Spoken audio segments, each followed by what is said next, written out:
Bueno, hoy continuamos la serie que hemos estado teniendo acerca de los apóstoles, los 12 apóstoles, hombres ordinarios dispuestos a seguir a Jesús. Y nos faltan 2 apóstoles para terminar la serie. Nos falta Simón el Celote y nos falta Judas Iscariote, el que traicionó a Jesús. Y hoy vamos a enfocarnos en Simón el Celote, no el de los celotes, sino Simón el Celote. La palabra celote tiene que ver con un grupo radical judío, celoso de la ley de Dios, que buscaba libertad. Dice en Mateo 10, capítulo 3, que uno de los 12 que seguía a Jesús se llamaba Simón el Celote. No sabemos más de él, no hay nada más que la Biblia diga de él, pero quisiera que hoy viajáramos en la mente de una persona radical como él y pensáramos un poquito qué significaba para alguien como Simón seguir a Jesucristo. ¿Se escucha bien el sonido? Porque no me da bien el monitor. No sé si alguien me puede ayudar a poner un monitor para acá. Gracias. Entonces vemos a personas como Simón y sabemos del celote que el pueblo de Dios, hermano, disculpa, se cambió la filmina. Sabemos que el pueblo de Dios se encontraba bajo el dominio de los romanos, del pueblo romano. Los romanos eran un imperio que duró muchos años, muchos siglos. Eran poderosos en su ejército y tenían a un emperador que era el César, que cada romano tenía que entregar todo su corazón y lealtad a Roma, al imperio romano. Y al avanzar los romanos conquistaron varios pueblos, entre ellos conquistaron a el pueblo de Israel. Hermano, ¿me permite, si eres tan amable, apuntar el monitor para acá? Gracias. También porque oigo doble y causa una confusión. Igual hermano, si eres tan amable. Perfecto, muchas gracias. Disculpen, porque es difícil predicar cuando ustedes no lo sienten. Yo sí lo siento, oigo como mi voz doble. Gracias. Bueno, la Biblia nos muestra que en el tiempo del Señor Jesucristo los romanos estaban conquistando al pueblo de Israel. Y el pueblo judío estaba bajo el dominio de Roma. Sabemos que los judíos odiaban pagar los impuestos, no muy diferente a nuestro tiempo, ¿verdad? Y los romanos imponían un tributo a cada judío, que de todos sus ingresos y sus ganancias tenían que dar tributo a Roma, al imperio romano que los dominaba y los había conquistado. En la época entre el Antiguo y el Nuevo Testamento sucedió algo. Dios había dado tiempo al pueblo de Israel de volverse a Él. Hay 2 pecados que los profetas del pueblo de Dios de Israel constantemente reclamaban al pueblo. Uno era idolatría, cuando ponemos en nuestra vida a alguien o algo en lugar del lugar que debe ocupar Dios en nuestro corazón. Y es algo absurdo, porque nada puede llenar nuestra vida más que Dios. La segunda cosa que vemos es que había injusticia social y a Dios le importaba cómo tratamos al pobre, al desamparado, cómo tratamos a la persona que es más débil que nosotros. Y había personas que explotaban al pobre para sacar ganancia económica, y Dios reclama eso y dice: yo no voy a aceptar su adoración de ustedes hasta que ustedes cambien su conducta. Y Dios mandó profetas que les dijeron al pueblo de Dios que si no se arrepentían, Dios iba a traer naciones extranjeras a conquistarlos. Y eso precisamente sucedió. Vino Babilonia, fueron llevados cautivos, después llegaron los persas, después los griegos. Y en una de estas ocasiones, el pueblo estaba bajo un general griego que se llamaba Antíoco IV Epífanes, que tomó a un sacerdote judío de Dios y le dijo: me vas a sacrificar al dios Zeus griego un cerdo en el altar del lugar santísimo de Dios. Imagínense qué terrible. O sea, querían humillar al pueblo de Dios y al Dios de Israel. Y cuando a un judío lo obligaron a hacer esto, Matatías, que era uno de los sacerdotes, se llenó del celo de Dios, sacó un arma y se defendió y mató a la persona que iba a sacrificar el cerdo y huyó a las montañas con sus hijos. Y se le conoce como la rebelión macabea. Y de hecho en la Biblia católica hay 2 libros que se llaman Primera y Segunda de Macabeos, que no son inspirados por Dios, pero narran ese periodo de rebelión. Todo esto instigó en el pueblo de Israel un deseo de que viniera el Mesías, el Salvador de Dios. Nosotros también vivimos en un mundo de muchas injusticias. Da una impotencia en nuestros países que buscas la policía y la policía está en acuerdo con las mafias, con el crimen organizado, que secuestran a una persona, inclusive pobre, para sacarle 1,000 pesos. Y aún pagando el dinero matan a la jovencita, al jovencito. Vivimos un mundo de terribles injusticias. La semana pasada veíamos que hay 27 millones de personas en el planeta en esclavitud. Y en medio de esta injusticia clamamos y decimos, como cuando Jesús entró a Jerusalén: oh sana, sálvanos Señor.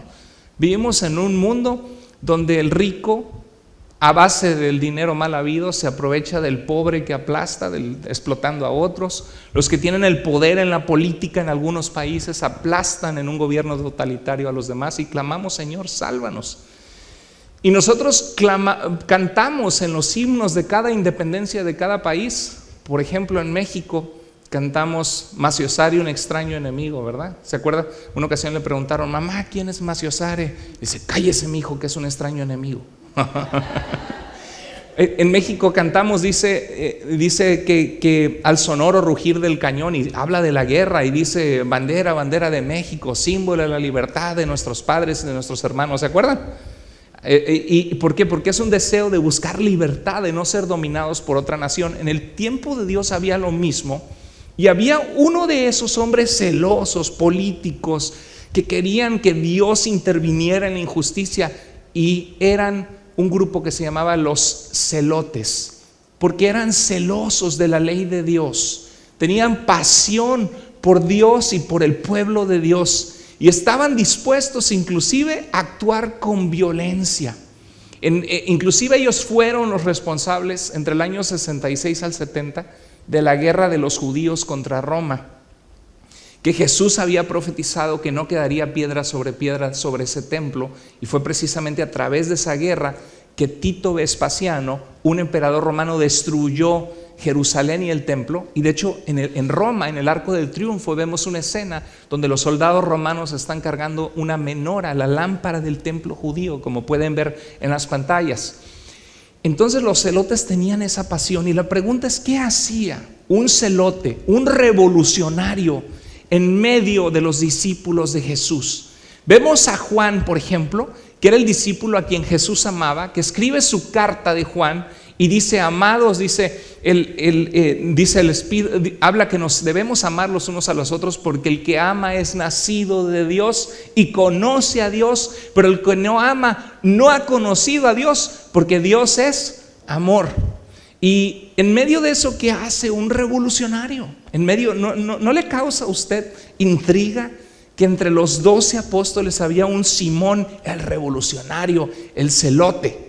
Es interesante la dinámica que se daba con Juan el pacífico y con Simón Ahora imagínense Mateo. ¿Qué era Mateo? El apóstol de Jesús que nos dejó el evangelio de Mateo. ¿A qué se dedicaba?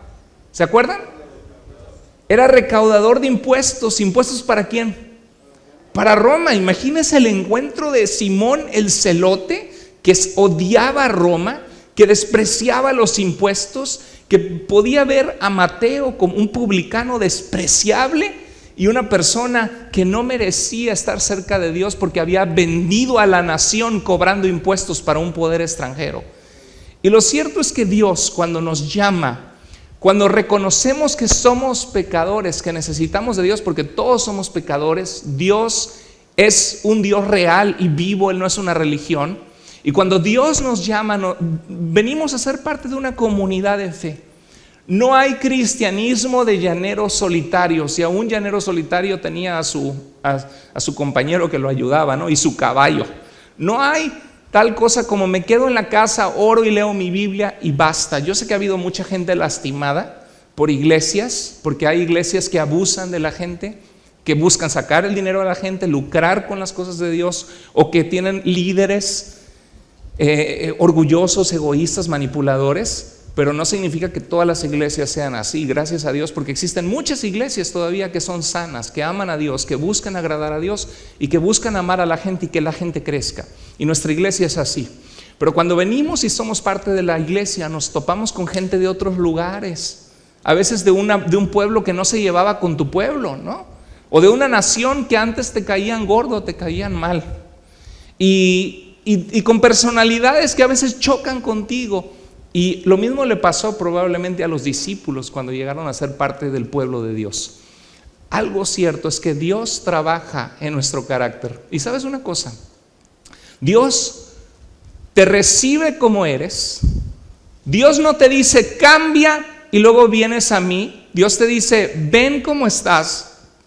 Y ya que vienes a Él, Él empieza a hacer su obra maravillosa en nuestras vidas. Dice la Biblia que aquel que comenzó la buena obra en tu corazón será fiel en completarla en ti y en mí hasta el día que Cristo vuelva. ¿Cuántos de ustedes saben que Cristo está trabajando en tu vida ahorita? Dios está trabajando, moldeando tu carácter. ¿Cuántos de ustedes saben que Dios muchas veces utiliza a otras personas para trabajar en nuestro carácter? Y a veces personas que nos dicen cosas que no nos gustan, o personas que chocamos para probar nuestra paciencia, nuestro amor, nuestra tolerancia. Mire, una persona apasionada es una persona que siente pasión. La pasión es un sentimiento vehemente, dice el diccionario. Y la palabra vehemencia significa dejarse llevar por los sentimientos o los impulsos. Imagínate, cuando tú piensas en una persona apasionada, aficionados que viven la intensidad del fútbol, dice hermano, nos cambió el canal. ¿Y qué hace la gente que ve? Y se ponen la camiseta cuando ven el fútbol y hacen la ola, ¿verdad? Y se emocionan y gritan, árbitro, ¿verdad? Y árbitro vendido. Y hasta le salen groserías en medio de la pasión y del enojo. No piensan, se ciegan por las emociones, que casi darían su vida por un equipo de fútbol y el equipo ni sabe que existes, ¿no? Ya ganamos, pues el equipo ni sabe de ti, ¿no? Pero tú en tu mente ya te hiciste que eres del equipo. No te pagan ni nada, el jugador estrella, es que no hay como mi jugador de mi equipo. Le pagan $10 millones más y se va al otro equipo. Así es la realidad. Los jugadores se pelean por el fútbol, se apasionan. ¿Cuántos de ustedes son apasionados? ¿Alguno de ustedes es apasionado que a veces tiene que morderse la lengua porque si no la lengua lo mete en problemas? ¿O amarrarse un poco porque en las emociones es impulsivo? Bueno, Dios también llamó, acuérdese de Pedro, impulsivo, sacó espada para cortar la oreja del siervo del sumo sacerdote que ibas a apresar al Señor Jesucristo. Y Dios busca personas apasionadas, pero Dios no te va a dejar así como estás, porque ser apasionado es un arma de dos filos. Cuando tú eres apasionado, quieres entregarte por la causa. Cuando dicen, ¿y quién dice yo? Tú dices yo, ¿no? Y ya después lo piensas, ¿en qué me metí? El apasionado a veces actúa por las emociones y los impulsos sin pensar lo suficiente las decisiones que está tomando. Y a veces los apasionados quedan mal, porque todo el mundo le dicen yo, sí, y cuenta conmigo, y ahí voy a estar, necesitas ayuda, te vas a mudar, cuenta conmigo, ya sabes que para eso están los amigos, ¿no? Y le hablas por teléfono, le mandas un texto ese día, y le hablas por teléfono, listo, para la mudanza. No te responden. Y pasa un día y no te responden, y ya se desentendieron, ¿no? Pero a 20 personas le dijeron que le iban a ayudar para mudarse y a nadie le ayudaron. A veces el apasionado se emociona y dice que sí. Cuando nos dejamos llevar por los sentimientos y los impulsos somos inmaduros. Eso es lo que hace la diferencia entre un niño y un adulto. El niño va en un supermercado y se tira al piso y llora porque quiere el dulce. Y no le importa que los demás lo vean, hace el escándalo, ¿no? Y hay gente que ustedes se pelean a veces hasta en el supermercado. Y delante de los demás y cálmate, ay, a mí nadie me calla y gritas más, ¿no? Es necesitas someter eso al Señor. Entonces, Dios quiere personas apasionadas, pero debemos ser apasionadas por las cosas correctas. No apasionados por el fútbol, que si pierde o gana el equipo, nadie muere ni nadie vive, ni ningún beneficio da a la humanidad. Claro, nos encanta, nos emocionamos con el deporte, somos humanos y si nuestra cultura, nuestro país le iban a un equipo, gritamos con él. Yo ya me desilusioné hace tiempo, ¿no? Como México, porque yo soy mexicano y desde niño seguía los mundiales y típico, ¿no? Jugamos como nunca, pero perdimos como siempre. Y que ahora sí va a llegar, este es el mundial que llega, eliminado en octavos de final una y otra vez, cuartos de final eliminados una y otra vez. Me acuerdo cuando jugaban Lakers contra Bulls, y Michael Jordan, que es el mejor jugador de todos los tiempos en básquetbol, se me hacía muy cocky, decimos en inglés, muy presumido. Y por eso le iba a Irving a los Lakers, con Magic Johnson, y luego le iba a Portland Trail Blazers con Clyde Drexler. Algunos de ustedes se acuerdan. Y otra vez, y estaba ahí en los partidos y perdía, y decía, ¿por qué siempre? Es que me gusta irle, en inglés dicen al underdog, al que tiene menos chance, y pues por eso siempre pierdo. Entonces ya me di cuenta de que esa pasión por el deporte o por otras cosas no te lleva mucho. Dios quiere personas apasionadas por Él. ¿Por qué? Porque Él es el sentido de la vida.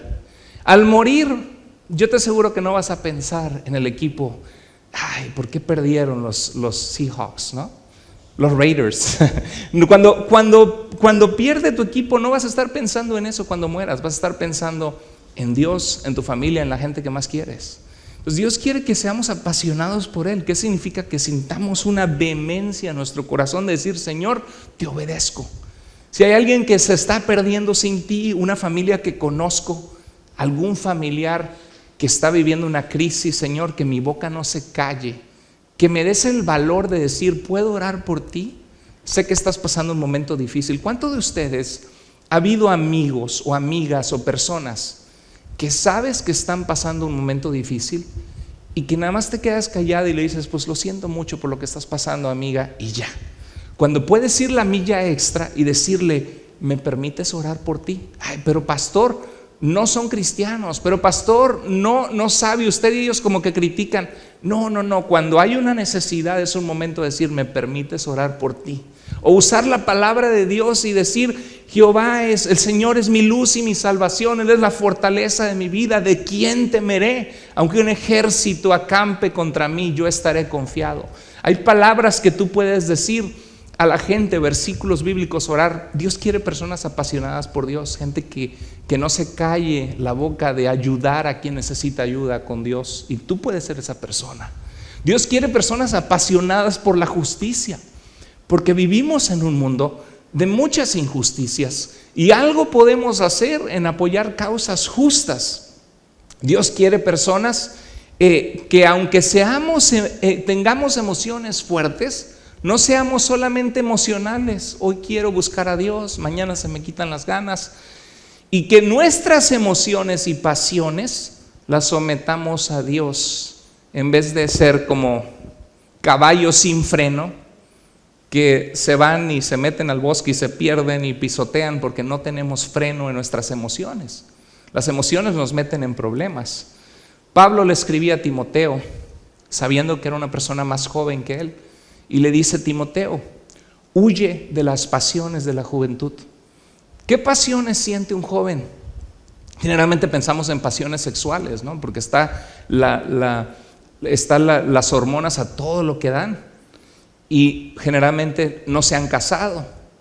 Y también sabemos que, pero no solamente es tentaciones sexuales, también hay impulsos, emociones, quedar bien, agradar a tus amigos, agradar a tus compañeros de trabajo en cosas que sabes que no agradan a Dios. ¿Qué tal una compra impulsiva? Endeudarte con algo que no tienes dinero para pagar porque te gustó mucho la bolsa en Macy's o en Nordstrom, y la compras y no tienes dinero, sabes que no la vas a poder pagar, pero te haces adicto a decir, ya me compré mi bolsa, ¿no? Aunque después no puedas pagar y te cobren muchísimo de intereses. Lo cierto es que estamos llenos de emociones y de impulsos y de tentaciones, y Dios quiere que huyamos de esas pasiones que destruyen nuestras vidas. Y dice Pablo a Timoteo, en vez de seguir esas pasiones, esas emociones, busca la justicia, actúa de una forma recta, trata a los demás de una manera correcta. Dice, busca ¿la qué? La fe. Tu confianza en Dios que sea fortalecida, que Dios ocupe el primer lugar en tu vida. Sigue el amor, actúa por amor, y sigue la paz con los que de corazón limpio invocan al Señor. Dice, ahí ves la importancia de la iglesia, de la comunidad de fe, de estar en un grupo pequeño, en un grupo de vida, de tener amigas y amigos cristianos que están orando por ti y que tú puedas orar por ellos y se puedan animar en la fe. Entonces Dios quiere que nosotros huyamos de una pasión desembocada donde haces las cosas y luego lamentas lo que hiciste. Si tú eres una persona impulsiva en tus emociones, que te meten en problemas, pídele ayuda a Dios. Llénate de la palabra de Dios. La Biblia dice que porque meditamos en su ley, nos apartamos de todo camino de mentira. Dice la Biblia, en mi corazón he guardado tus dichos, Señor, para no pecar contra ti. Me has hecho más sabios que mis enemigos o que mis maestros, porque guardo tu palabra. La sabiduría es la inteligencia al vivir, tomar buenas decisiones de vida. Simón el Celote, estoy seguro que era una persona apasionada, revolucionaria, pero de alguna forma cuando se encontró con Jesús, su vida tuvo que haber cambiado. No creo que siguiera siendo el mismo revolucionario apasionado. Miren, Job 5:2, hay algo bien interesante, dice Job 5:2, entregarse a la amargura. ¿Por qué te entregas a la amargura? Generalmente tiene que ver con emociones y sentimientos, ¿no es cierto? Me lastimaron, no tuve la oportunidad que yo quise, estoy molesto, estoy molesta, te entregas a la amargura. La amargura, hasta tomar algo amargo te amarga la cara, te cambia la carga, ¿no? Y hay gente que va por la vida así, con esa actitud. Entregarse a la amargura o a la pasión, ¿qué dice la Biblia? ¿Es una qué? Job 5:2, es una necedad. ¿Qué significa necedad? Lo que hacen los necios, es una tontería, es algo que no estás pensando bien lo que estás haciendo, es algo fútil, es algo que no es inteligente, es algo, dice, que lleva a la muerte. Entregarte a la pasión te lleva a la muerte. Es triste. Estaba reflexionando el otro día que tres casos diferentes que yo he conocido, relativamente cercanos a mí o a personas que yo conozco, han acabado en muerte por adulterio. Terrible, ¿no? La pasión. Porque a lo mejor el esposo no le estaba dando a la mujer el tiempo, la atención, tratándola bien, o a lo mejor la trataban bien y ella no estaba bien con Dios. Alguien le empezó a hablar bonito, empezó a andar con otra persona y luego el marido se cegó y terminaron muertos.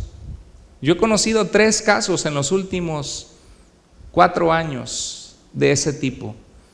Bien dice el libro en Proverbios que si tú te unes a la mujer adúltera, sus pasos llevan a la muerte. Literal, la gente no sabe, no mide lo que sus impulsos, sus emociones, sus deseos pueden causar y cómo pueden causar tanto daño. Por eso dice Job que entregarse a la pasión es una necedad que lleva a la muerte. Es cierto, hermanos. Gálatas 5:24, Pablo reflexionaba que los que somos de Cristo, si somos de Jesús, debemos haber ya crucificado la naturaleza pecaminosa junto con sus pasiones y deseos. Todos nosotros tenemos deseos en nosotros y pasiones, algunas buenas, algunas malas. Y si caminamos con Dios debemos analizarnos y reprendernos a nosotros mismos. Yo lo hago, yo voy a caminar y oro con Dios, y si analizo que hay algo en mi sentimiento o en mi corazón que no es agradable con Dios, le pido perdón a Dios y trato de renunciar a eso que no agrada a Dios. Y eso lo debemos hacer todos, porque a veces tenemos deseo de progresar en la vida, a veces tenemos, y no está mal eso, pero el problema es que nunca debemos amar el dinero, ni que el dinero ocupe el primer lugar en nuestro corazón antes que Dios, o que el deseo de llenar la soledad nos lleve a pecar contra Dios y a meter la pata y a regarla y dañar a otras personas y dañar nuestro testimonio para Cristo. Entonces debemos crucificar nuestras pasiones. Jesús nos dijo que los que somos mansos, si permitimos que Dios ponga en nosotros un carácter manso, cuando nosotros pensamos en alguien manso, pensamos en los perritos generalmente, ¿no? Cuidado porque ese perro es bravo, ¿no? Y ese muerde, no, es mansito, ¿no? qué bonito, y el perro se mueve y te hace fiesta, y es que lindo, qué noble, y nos derrite el corazón a muchos que nos gustan los animales, un perro mansito que te hace fiesta, de qué bonito perro, ¿no? Pero si ves un perro que apenas lo ves y, ¿no? Y te saca los dientes y te gruñe, te quiere morder, le sacas la vuelta a ese perro, ¿no? El instinto de sobrevivencia, no quiero tener una mordidita en mi piernita, ¿no? Y hay gente así también, que tiene una actitud agresiva, apasionada, que tienes que andarte con cuidado. Dicen en inglés una frase, you have to be walking on eggshells. ¿Han oído?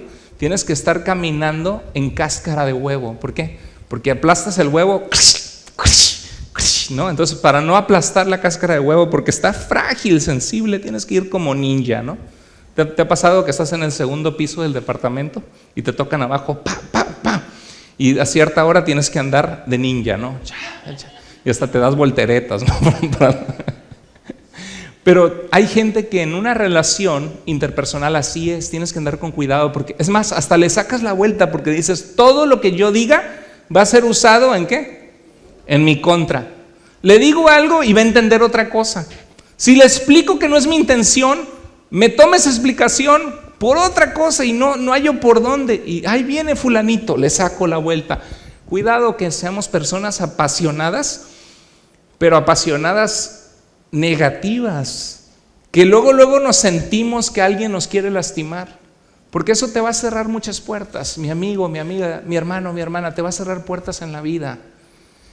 Hay mujeres que son celosas y hay hombres que son celosos, y yo no me refiero a celos normales, ¿no? Si me dicen, no, invitaron a mi esposa a cenar una amiga y se fue con ella y a mí no me ha sacado, ay, no seas celosa. No, pues claro que sí, voy a ser celosa, ¿no? Es normal. Pero hay ocasiones que hay celos que son anormales. ¿A quién volteaste? ¿Y a quién saludaste? ¿Y dónde andabas? Y el marido llega a casa, ya me va a tirar la lista de dónde anduve y yo en mi corazón no ando haciendo nada malo, ¿no? Y la gente celosa lo que hace es que aleja a las personas. Dice, no, es que te celo porque te quiero para mí. Pero como lo quieres para ti, lo celas tanto, terminas ahuyentándolo, porque nadie quiere estar en una relación monitoreado y a la fuerza, ¿no? Ahora, el que nada debe, nada teme. Si tu esposa te pide el celular, tú quítale el candado, dale tu clave. Dile, mi vida es una carta transparente, checa mi celular cuando tú quieras, pero no me lo pides tú, yo te lo doy voluntariamente, pero bájale a tus celos porque tengo ganas de disfrutar esta relación contigo, ¿no? Pero dice Jesús que serán bienaventurados los mansos. La mansedumbre, la palabra en griego significa también humildad. Qué interesante, porque la gente que es peleonera, la gente que... Una persona mansa es una persona que no es propensa al enojo. La palabra mansedumbre es como la palabra de un toro que es fuerte, que trabaja el campo, pero es dócil. Es fortaleza bajo control. Ser manso no significa ser menso. Ser manso no significa ser tonto. Ser manso no significa que te pisoteen. Tú puedes marcar tus límites y tener un carácter apacible, tranquilo, no ser rápido para explotar. Es fortaleza bajo control. Y la palabra mansedumbre es la palabra humildad también. Mucha de la gente broncuda, que explota, que luego se enoja, que todo el tiempo está enojado, enojada, muchos tienden a ser personas orgullosas, que no reconocen fácilmente sus errores, no piden perdón, les cuesta perdonar. Y si tú eres así, pídele al Señor que te ayude, porque la Biblia dice que tú vas a ser bienaventurado.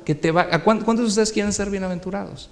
Todos, que nos vaya bien. Bueno, Dios bendice a los humildes. ¿Recuerdas cuando Dios dice, yo resisto a los soberbios? Yo sé mejor que todos, nadie me va a decir, y lo que yo digo es la verdad y nada más, ¿no?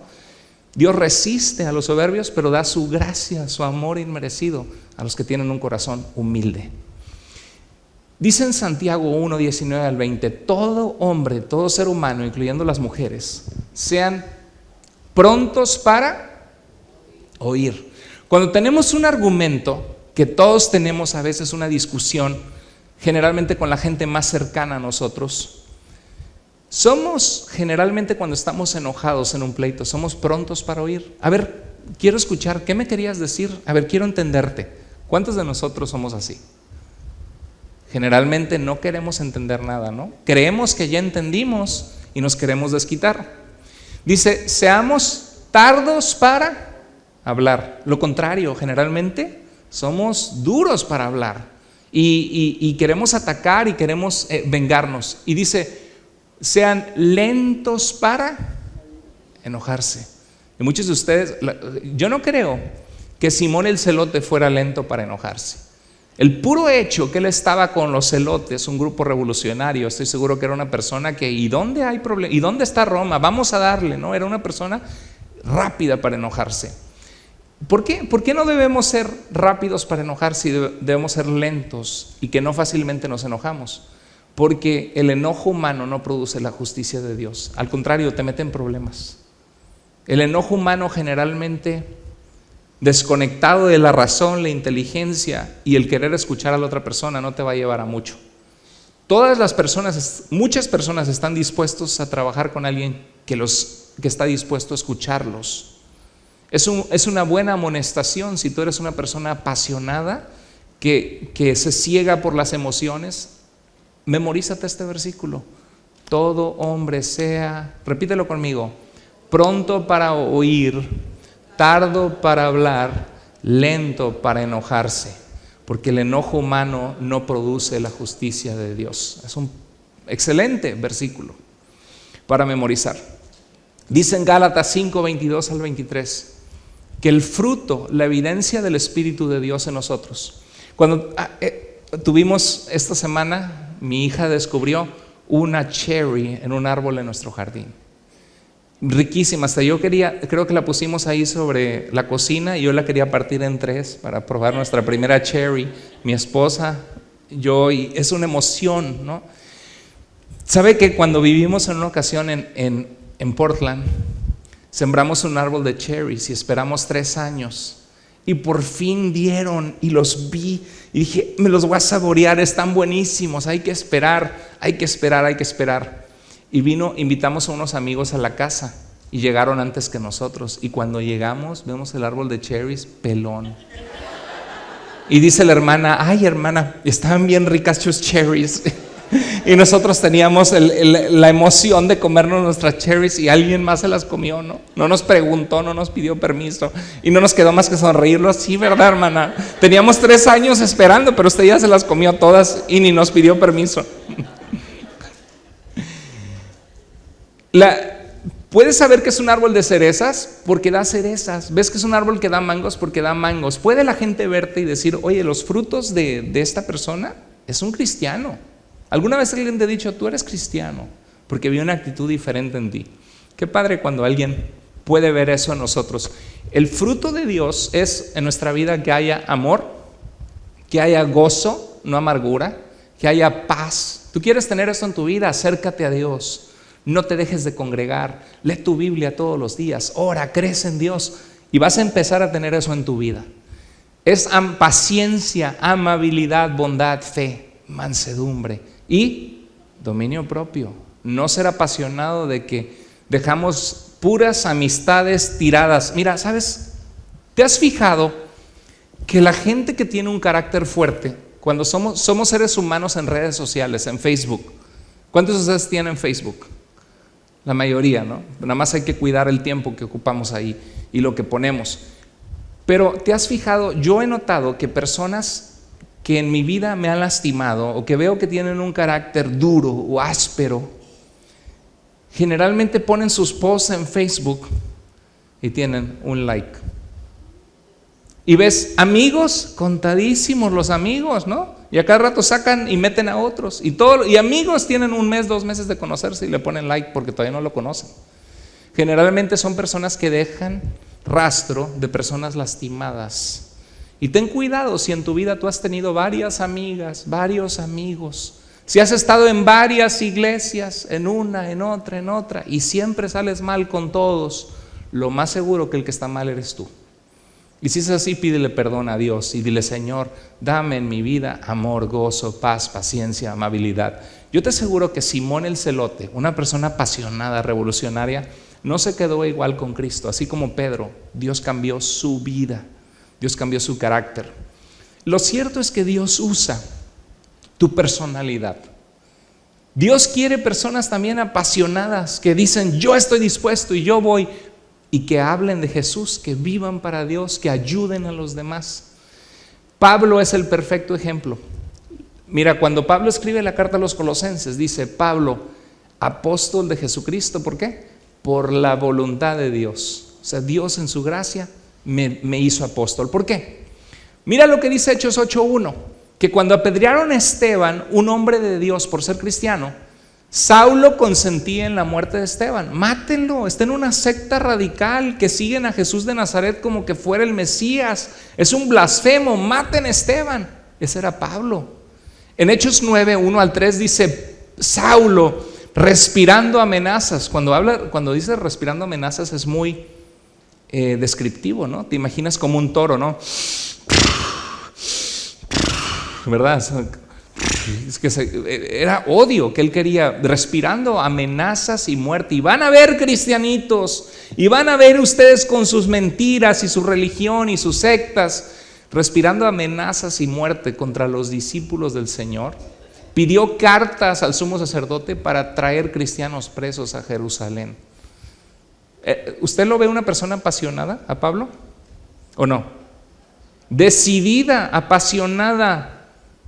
A lo mejor alguno de ustedes así era, pensando que las cosas de Dios eran secta o manipulación, porque las hay, ¿no? Pero no todos los cristianos son así. El cristianismo, seguimos a un Cristo vivo, que es el camino, la verdad y la vida, que es el que cambia nuestro corazón, que vino a darnos vida y vida en abundancia. Entonces, en medio de esto vemos después a un Pablo transformado por Cristo, que tuvo un encuentro con Jesús, y luego lo vemos en Romanos 15:19-22, lo vemos diciendo: desde Jerusalén y por los alrededores, desde el Medio Oriente hasta el Ilírico, hasta Europa, todo lo he llenado, ¿de qué?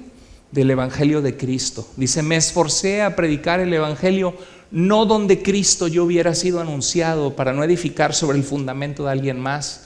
Y dice: como está escrito, los que nunca han oído de él oirán y entenderán.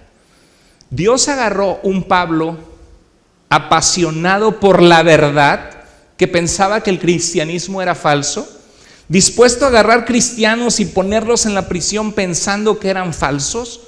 Se topa con Jesús, Jesús le ilumina con las escrituras, su Espíritu Santo cambia su corazón y él se vuelve una persona que entrega su vida entera para que otros conozcan de Jesús. ¿No puede Dios hacer lo mismo contigo? A lo mejor tú eras la vida de la fiesta antes, ¿no? Que órale, échate una, y tú les destapabas, y échate, órale, compadre, vente para acá. Y si tú eras la vida de la fiesta y la persona que estaba al frente y que organizabas las pachangas y las parrandas y que vámonos, le hablabas a tus amigas, ¿por qué no Dios puede hacer lo mismo contigo que hizo con Pablo? Porque si tú hacías eso en el pasado y ya tienes tiempo viniendo a Cristo, mi pregunta para ti sería: ¿has dejado que Dios use ese carácter que tienes de invitar a otros, de traerlos, de enseñarles, de animarles a que conozcan a Cristo? Porque esa es la voluntad de Dios contigo. Eso hizo Dios con Pablo. Y estoy seguro que Jesús usó la vida de Simón el Celote, esa pasión en él de ser un revolucionario, a ser una persona entregada, que fue uno de los 12 discípulos. Aunque no sabemos más de él, pero sabemos que se le quedó el nombre, el Celote, ¿no? El que era el revolucionario. Mira, muchas veces Dios incomoda tus convicciones y tus sentimientos. ¿Cuántos de ustedes, cuando vinieron a Cristo, al leer la Biblia te topaste con cosas que no estaban bien en tu vida? Te topaste con convicciones que tenías que no son ciertas. ¿A alguno de ustedes le pasó eso? Que a veces la Biblia te topa con algo y dices: el que estoy mal soy yo, o esta parte de la Biblia no me gusta. Imagínate que para Simón el Celote seguir a Jesús implicaba un choque de convicciones. Los celotes tenían no los celotes de mantequilla, los celotes tenían un eslogan que decía: ningún rey sino solo Dios. O sea, no nos inclinamos al César, el César no es Señor, no pagamos impuestos.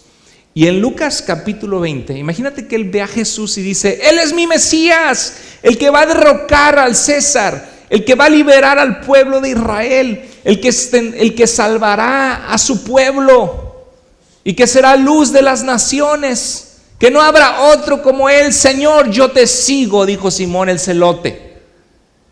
Y de repente oye a Jesús decir: mi reino no es de este mundo.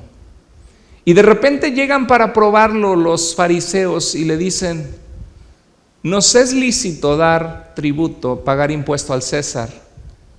Si Jesús decía sí, se echaba en contra mucha multitud que lo dejaran de seguir. Si Jesús decía no, iban y le decían a los soldados: oye, ¿qué crees? Ese que dice que anda haciendo milagros y que hace milagros y la gente lo sigue y las multitudes, está diciendo que no les paguemos impuestos a ustedes. Entonces iban los soldados romanos y arrestaban a Jesús. ¿Se fija cómo pusieron a Jesús contra la espada y la pared para probarle? ¿Alguna vez te han puesto a ti entre la espada y la pared, como por ser cristiana, ser cristiano? Burla, a ver por dónde caes, a ver por dónde flaqueas. Eso querían hacer con Jesús. Y Jesús mira la sabiduría de nuestro Señor. Dice: a ver, muéstrenme una moneda. Y le muestran una moneda como esta. Y dice: ¿a quién tiene en la carátula? Y dice: no, pues el César, es una moneda romana. Y Jesús dice: bueno, pues den al César lo que es de César y denle a Dios lo que es de Dios. O sea, Jesús no vino a este partido político, este otro, sino dale a Dios tu corazón, sírvele, dale tus emociones, tus sentimientos, tus pensamientos, obedécele. Y se quedaron callados. Pero imagínate Simón el celote ahí. ¿Es lícito dar tributo al César? ¿Qué hubiera dicho Simón el celote? No, ¿verdad que no? ¿Verdad que sí? No, ¿verdad que sí? Que hubiera dicho que no. Pero dijo: den al César lo que es de César y a Dios lo que es de Dios. Y ¿usted cree que Simón el celote no se habrá quedado? Ay, no me gusta eso que dijo Jesús. Imagínate cuando Jesús en Mateo 26:52 arrestan a Jesús y dice que uno de ellos, que después en el Evangelio de Juan sabemos quién era, que era Pedro, saca la espada y a lo mejor porque era pescador, ¿no? O el otro se agachó y le dio a la oreja. El primer torero de la Biblia, porque cortó oreja, Pedro. Va y le da, y Jesús le dice: guarda tu espada, y va y sana al siervo del sumo sacerdote con un milagro. Increíble, ¿no? Siendo llevado preso, sanó a una persona herida que lo quería arrestar. Y le dice: guarda tu espada, porque los que tomen espada a espada perecerán. Piénsalo en tus argumentos, en el matrimonio, en tu trabajo. Si tú eres una persona peleonera y van a ver, y les voy a decir en su cara lo que son, y van a ver mis derechos, y si me voy del trabajo me voy contento que saqué mi enojo, ¿no? Eso es ser necio, ¿no? Vas y tú atacas, te van a atacar de vuelta. Si tú eres una persona agresiva, van a ser agresivos contigo. Todos los que tomen espada, a espada perecerán. ¿Cuántos de ustedes tuvieron amigos en pandillas en nuestros países que ahora ya no están vivos? En Mateo 5:41 dijo Jesús: y a cualquiera que te obligue a llevar carga por una milla.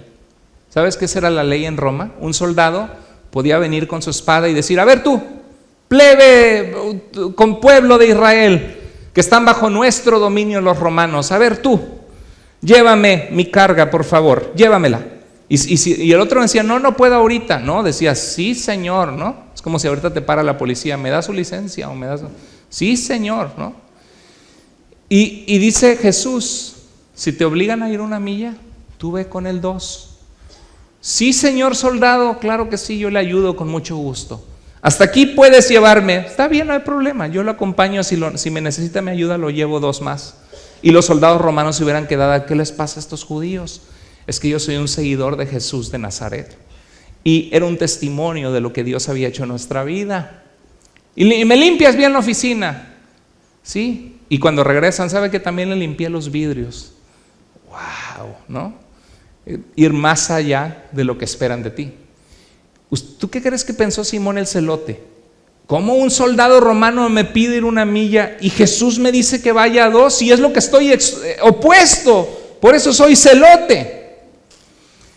Mateo 5:44, Jesús dice, amen a sus enemigos, que es dificilísimo eso. ¿Cómo va a amar uno a los enemigos? ¿No? Amar es no desear su destrucción, pero por dentro, cuando alguien nos hace la vida de cuadritos, deseamos su destrucción en nuestra carne. Es algo tan difícil. Dice, bendigan a los que los maldicen. Habla mal de ti, tú no hables mal de ellos. Hagan bien a los que los aborrecen. Qué duro, ¿no? ¿Qué hubieras hecho tú si tú vienes de ese trasfondo, que quieres revolución, que quieres justicia contra Roma, que odias a los soldados romanos y los tributos, de pagar tributo a Roma, y comienzas a seguir a Jesús y Jesús te dice, ama a tus enemigos, ve con él 2 millas? ¿Alguna vez te ha confrontado Jesús en tus convicciones a ti? Yo puedo pensar hoy día, por ejemplo, que para muchos seguir a Dios implica toparse con un choque de convicciones. ¿Qué tal la idolatría? ¿Cuántos de nosotros, cuántos de ustedes tenían en su casa veladoras o algún altar, algún santo o a la Virgen antes en sus vidas? ¿Cuántos de ustedes lo tenían? Levante la mano sin pena. Casi bastantes de la iglesia. Y cuando llegas a la palabra de Dios dice, ¿qué imagen haréis de Dios? Y dice, a ningún otro daré mi honra ni mi alabanza esculturas. Y tú empiezas a entender que Dios es espíritu, que Él no mora y que la Biblia constantemente condena. Dice, los ídolos de ellos tienen ojos mas no ven, pies mas no caminan, están muertos y semejantes a ellos son todos los que confían en ellos. Y cuando Jesús dice, ven a mí, si estás trabajado y cargado, el que a mí viene no lo echo fuera. Tú dices, yo puedo ir directo a Dios, no necesito una estatua, una imagen, algún santo, algún hombre de Dios del pasado para ir a Dios, porque Dios me recibe. Y la palabra de Dios cambia tu mente y es un shock al principio. Es un shock que cuesta trabajo. Pero gloria a Dios por tu vida, porque te has dejado moldear por la palabra. ¿Qué tal el machismo? Ahí no voy a levantar la mano. ¿Cuántos de ustedes hombres eran machistas antes? Pero usted no va a levantar la mano, pero su esposa sí. No, no es cierto. ¿A poco ustedes has conocido personas machistas? Y la mujer que y aquí solamente mando yo, ¿no? Y solamente lo que yo digo y tú te callas. Y hay hombres que son machistas, que crecieron en un ambiente machista. Y llegan y Dios te dice, trata a tu mujer como vaso más frágil, como coherederas de la gracia contigo, para que tus oraciones no tengan estorbo. ¿O qué tal la mujer feminista? No, yo no me someto a mi marido. No. El sometimiento es algo voluntario por amor, en el que tú reconoces el liderazgo de tu hombre, de tu esposo. Pero claro, tu esposo tiene que estar sometido a Dios, no debe ser una persona que te quiere tener aplastada y nada más porque yo digo y ya, ¿no? Pero muchas mujeres tienen buenos maridos, pero no han aprendido lo que dice la Biblia. Y ustedes, mujeres, respeten a sus esposos.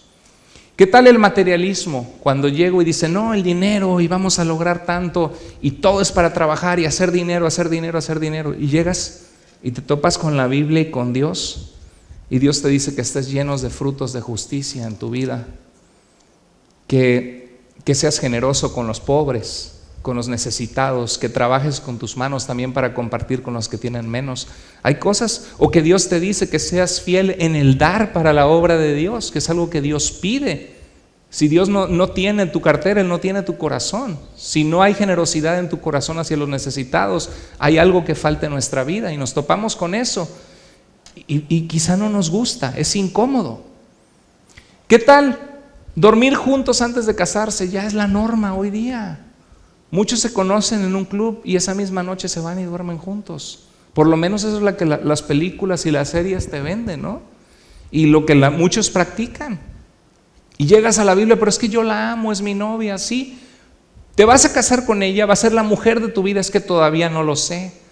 Por eso no me caso. Pues si todavía no lo sabes, tampoco duermas con ella. Porque si te juntas con ella y sale un bebé, ese bebé necesita papi y a mami, ¿sí? Y si tú terminas casada con otra mujer, no le va a gustar saber que dormiste con ella, ni al esposo de ella le va a gustar que dormiste tú antes con ella, ¿no? No hagas a otros lo que no quieres que te hagan a ti. Es sabiduría de Dios. Y te topas y la Biblia habla de santidad, de nuestra sexualidad. Y tú dices, ay, como que no me gusta, me incomoda. ¿Por qué Dios me pone restricciones? El homosexualismo. En el 2004, 30% de los americanos aprobaban el homosexualismo como un estilo de vida normal. 70% se oponían.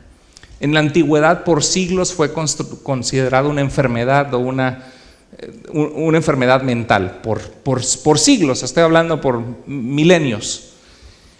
Y del 2004 al 2012, ya para el 2012, 65% de los americanos dicen hay que aceptarlo y 35% se oponen. O sea, ya estamos en la minoría. Y dicen, no, es que odian a los homosexuales. De ninguna manera. El cristiano debe amar a las personas que batallan con atracción hacia personas del mismo sexo. Se cree que es un 2% de la población en el mundo. Pero tampoco vamos a celebrarlo y vamos a poner banderas y celebrar algo que la Biblia llama que es cerrar el propósito de Dios. Y sin embargo ahora tienes denominaciones enteras, cristianos enteros debatiendo y algunos con odio y peleándose sobre eso. Pero cuando somos moldeados por la Biblia, o le torcemos la manita a Dios y le decimos, Dios, eres muy anticuado, hazte a mi manera de pensar, y todos esos versículos en tu palabra que dicen que el homosexualismo no es tu voluntad, son de un Dios anticuado que no me importan. Es más, los corto de la Biblia, ¿no? Tienes esa opción, o tienes la opción de decir, Señor, tú eres más sabio que nosotros. Y aunque hay una incomodidad en mí, porque yo sé que hay gente que batalla con eso de verdad, porque antes había una escuela de, les encanta el pecado y ahí andan en sus perversiones. Hay gente que sí, pero no todos. Hay gente que sin desearlo tienen atracción hacia personas del mismo sexo. ¿Y qué tenemos que hacer como cristianos? Tener compasión por ellos, tener amor por ellos.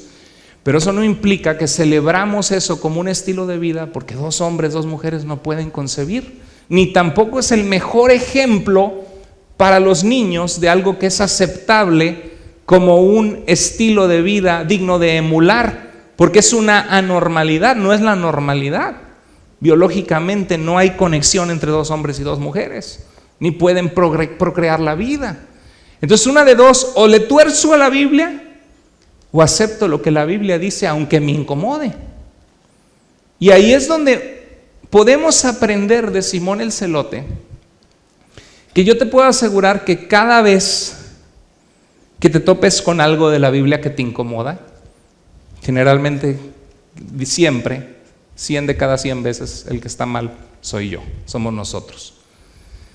Hay que creerle a Dios porque Dios es sabio.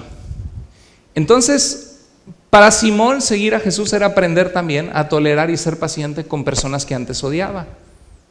Mateo, el cobrador de impuestos, lo odiaba antes de conocer a Jesús, y ahora los dos se encontraban siguiendo a Jesús. No sé, quizá Dios quiere trabajar en tu vida. Hay alguien que debes aprender a tolerar o amar. ¿Qué tal alguien que va a tu negocio, un vecino que es homosexual? Porque hay gente que odia a los homosexuales. Y Dios te dice, hey, ámalos, porque yo di mi vida en la cruz por ellos. ¿Qué tal una persona que está toda tatuada y que tú dices, no, pero y que fuma marihuana o algo, lo rechazo, ¿no? Y Dios te dice, ámalo, porque yo morí por ellos. Amar no significa aceptar su estilo de vida, significa que tengamos compasión por la gente que no conoce a Dios. Entonces Dios nos manda a ser pacientes con personas distintas a nosotros. ¿Cuánto más en la iglesia? ¿Hay alguien que no te cae bien en la iglesia? Pídele a Dios, empieza a orar por esa persona y pídele a Dios amor por esa persona. Dios desea moldear tu carácter. Estoy terminando. Mire, Dios usa tu carácter como el de Pablo, pero a veces quedan destellos que hay que doblegar al Señor. No sabemos de Simón el Celote si a veces tenía una conducta agresiva, porque era un revolucionario, pero era uno de los 12 y Dios hizo una obra en su vida. Uno puede ver a Pablo cuando Pablo lo azota el sumo sacerdote y le dan una bofetada, y Pablo en su enojo le dice, Dios te azotará a ti, pared blanqueada. ¿Se acuerdan? A veces quedan en nosotros destellos de nuestro pasado. ¿Cuántos de ustedes pueden decir, yo antes era bien chismosa, hermano? Dígame para no contarle las cosas. A lo mejor algunos de ustedes, yo antes era bien vanidoso, ¿no? Me tomaba las fotos o los selfies todo el tiempo, o me encantaba la vanidad, ¿no? O antes yo era bien orgulloso, no había quien me ganara. Yo nunca reconocía cuando estaba mal. Algunos de ustedes dicen, yo antes era bien tacaño, hermano, y lo sigo siendo, ni lo voy a invitar, ¿no? O hay gente que es abusiva o colgada. ¿A qué horas comes? Ahí te caigo, manita, ¿no? Vamos, pues ahora pagas tú, ¿no? Y la siguiente, invítame. Hay gente que es bien colgada. Y a veces ser cristiano no se les quita lo colgado y eso no está bien. ¿Te gustaría que a ti se te colgaran y que tú siempre tuvieras que pagar? Pues no, yo por eso me pego a los demás para que los demás me la paguen. Pues si no te gusta, no se lo hagas a otras personas, no seas abusivo. Es falta de amor, ¿no? Hay gente que era bien temerosa, bien peleonera, bien negativa, vengativo, ¿no? Que se la hacían y ya estaba regresándotele en un pleito. Bien sentido. Y de seguro, hay gente que es bien sentida, que tienes que tratar así, pobrecita, ¿qué le pasa? Ay, ¿cómo está? ¡Qué bien! Para que nada te vayan a malinterpretar, porque al rato ya están hablando mal de ti, diciendo algo que tú ni siquiera dijiste, porque ellos percibieron y creyeron que ese eres tú, aunque tú no eres eso, solo porque lo percibieron. ¿A poco no? Hay que tener cuidado.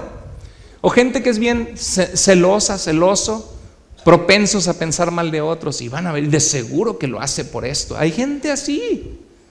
Si estás en Cristo, este mensaje es para ti. Mira lo que dice la palabra. Efesios 4, 22 al 24, léanlo conmigo. Renuncian a su antigua manera de vivir y despójense de lo que antes eran, que se corrompe según los deseos engañosos. Renueven espiritualmente su mente y revístanse de la nueva naturaleza, creada a imagen de Dios, conforme a una vida recta y pura, basada en la verdad. ¿Qué quiere Dios? Que renueves tu mente. Hermano, hermana, si antes eras chismosa o batallas con el chisme, entrégaselo al Señor y deja de estar contando a la gente que no le importa las cosas de otras personas. Si tiendes a ser vanidoso, construye buenas obras para Dios y no nada más pienses en tu belleza o en cómo te van a ver otros. Mejor preocúpate cómo me ve Dios. Si eres orgulloso, doblega el orgullo, porque si eres orgulloso o orgullosa te vas a quedar solo o sola, porque nadie quiere estar con una persona orgullosa. Si eres tacaño, empieza a ser compartido. Si eres abusivo o colgado, empieza tú a invitar a otros y a ser consciente que si a ti no te gusta que te la hagan, tampoco se la hagas a otros. Si eres temeroso, Dios no nos ha dado espíritu de temor, sino de valentía, de poder y de dominio propio. Si eres peleonero, empieza a ser persona que ama a los demás y más calmada. Si eres negativo o negativa, empieza a ver las bendiciones de tu vida y no dejes que la amargura llene tu corazón. Si eres vengativo, deja la venganza en las manos de Dios, porque dice, yo daré el pago, mía es la venganza, dice el Señor. Si eres sentido, lees cosas que no hay, déjaselo a Dios y dile, Señor, perdóname por la fragilidad de mis emociones. Ayúdame a dar el beneficio de la duda a los demás y no estar pensando mal de todo el mundo, destruyendo amistades y hermandades. Pídele ayuda al Señor. Y por último, dice 1 Timoteo 1, 13 al 17, decía Pablo, habiendo yo sido antes blasfemo, perseguidor, injuriador. Y ahí tú te puedes poner, habiendo sido yo antes borracho, mujeriego, parrandero y jugador, ¿no? Habiendo sido yo antes chismosa, irrespetuosa, que no me importaba a Dios, idólatra. Dice Pablo, fui recibido a misericordia porque lo hice por ignorancia, en incredulidad. Pero dice de que Dios tuvo misericordia de él. Y dice el verso 16 de 1 Timoteo 1, para que Jesucristo mostrara en mí toda su misericordia, para ejemplo de los que habrían de creer en él, para vida eterna. Yo te aseguro que Simón el Celote, un revolucionario siguiendo a Jesús, su carácter siguiendo a Jesús no fue el mismo. No sabemos más de él, pero si estaba con Jesús, tuvo que aprender la mansedumbre y el amor de Jesús. Y yo te animo a que tú hagas lo mismo. Llénate del amor, la compasión, la santidad de Jesús.